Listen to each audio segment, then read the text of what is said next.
বালিঘাট ও বালিহল স্টেশনের মাঝে CCR bridge সংস্কারের জন্য বালি ব্রিজে যান চলাচল নিয়ন্ত্রণ, আর তার ফলে যাত্রীদের ভোগান্তি। 2-3 কিলোমিটার হেঁটে বাস ধরতে যেতে হচ্ছে রাজচন্দ্রপুরে। দক্ষিণেশ্বর থেকে বালির দিকে যাওয়ার সমস্ত গাড়ি বাস ঘুরিয়ে দেওয়া হচ্ছে নিবেদিতা সেতু দিয়ে। বিপজ্জনকভাবে রেলিং এবং তারের জাল টপকে বাস ধরতে যাচ্ছেন অসহায় যাত্রীরা।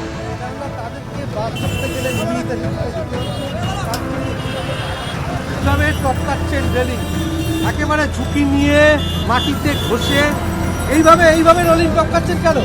দাদা আমরা দাদা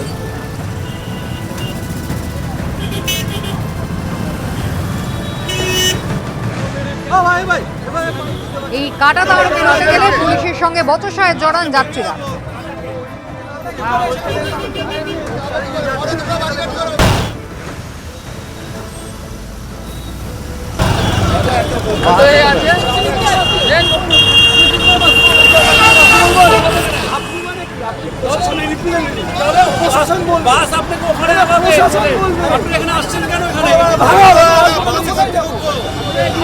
এবিপি আনন্দের খবরের জেরে বিকল্প ব্যবস্থা হলো, দেখুন।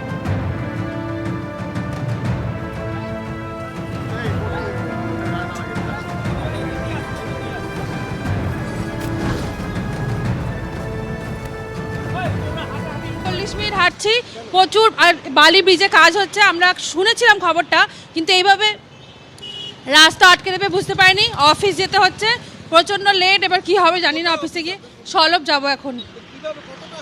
বালি খাল থেকে হাঁটা শুরু করেছি, আপাতত কোনো কিছুই গাড়ি নেই, বলছে টোল ট্যাক্স যেতে, টোল ট্যাক্স পর্যন্ত যেতে হবে হেঁটে, তারপরে কিছু বাস টাস পাবো। রাজচন্দ্রপুর থেকে যেতে হবে। দেখুন, আমাদের তো পুরো হেঁটে হেঁটে ওখান থেকে আসতে হচ্ছে। হ্যাঁ, বালিঘাট থেকে, বালিঘাটের থেকে ওখানে কোনো রকমের কমিউনিকেশন কিছু নেই, ওখানে কোনো বোর্ডও টাঙায়নি, কেউ কিছু বলছেও না কোথা থেকে বাস চলবে না চলবে। তো সেই জন্য ওখান থেকে হেঁটে হেঁটে আসছি। এখন এখানে কোথায় বাস পাবো সেটাও জানি না। আমি যাব ধুলাগড়, তো ধুলাগড় যাওয়ার জন্য যে বাস, সেই বাস কোথা থেকে পাবো সেটা কেউই বলছে না। ইভেন পুলিশরাও কেউ কিছু বলছে না, কোনো নোটিশ বোর্ড নেই, কিচ্ছু নেই। তো এটা সত্যিই খুব আমাদের জন্য দুঃখজনক যে এইভাবে কাজ শুরু করা বন্ধ হোক, কিন্তু এইভাবে কাজ শুরু করা সত্যি খুব দুঃখজনক। আইনমন্ত্রী মলয় ঘটকের বাড়ি অফিসে দুষ্কৃতী হামলা, অভিযুক্তকে গ্রেফতার করলো আসানসোল দক্ষিণ থানার পুলিশ। ধৃত ভিকি কেওড়ার পরিবারের দাবি তিনি মানসিকভাবে অসুস্থ, নিজের বাড়িতেও ভাঙচুর চালাচ্ছেন। মনোজ বন্দ্যোপাধ্যায় আমাদের প্রতিনিধি রয়েছেন টেলিফোন লাইনে। মনোজ, পুলিশ সূত্রে কি খবর?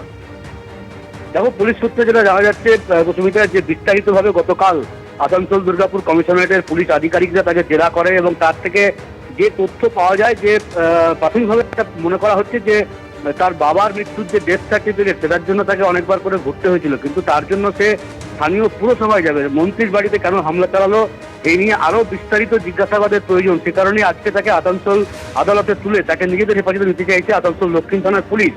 ইতিমধ্যেই আসানসোল দক্ষিণ থানায় যে আফকার গার্ডেন অভিজাত এলাকা, যেখানে মন্ত্রী মলয় ঘটকের বাড়ি, সেই বাড়িতে যে নিরাপত্তা রক্ষীরা ছিলেন, একজন অফিসার এবং 4 জন কনস্টেবল, সেই 4 জন কনস্টেবলকে সেখান থেকে সেই দায়িত্ব থেকে সরিয়ে দেওয়া হয়েছে। তাদের জায়গায় নতুন 4 জন কনস্টেবলকে সেখানে কাজে নিযুক্ত করা হয়েছে, এমনটাই পুলিশ সূত্রে জানা যাচ্ছে। এবং এই ধৃত রাজু কেওড়াকে নিজেদের হেফাজতে নিয়ে আরো বিস্তারিত তদন্ত করতে চায় পুলিশ। কেন, কি কারণে, শুধুমাত্র ব্যক্তিগত আক্রোশ নাকি এর পেছনে কারো ইন্ধন রয়েছে এই মন্ত্রীর বাড়িতে ঢুকে হামলা চালানোর? ধন্যবাদ।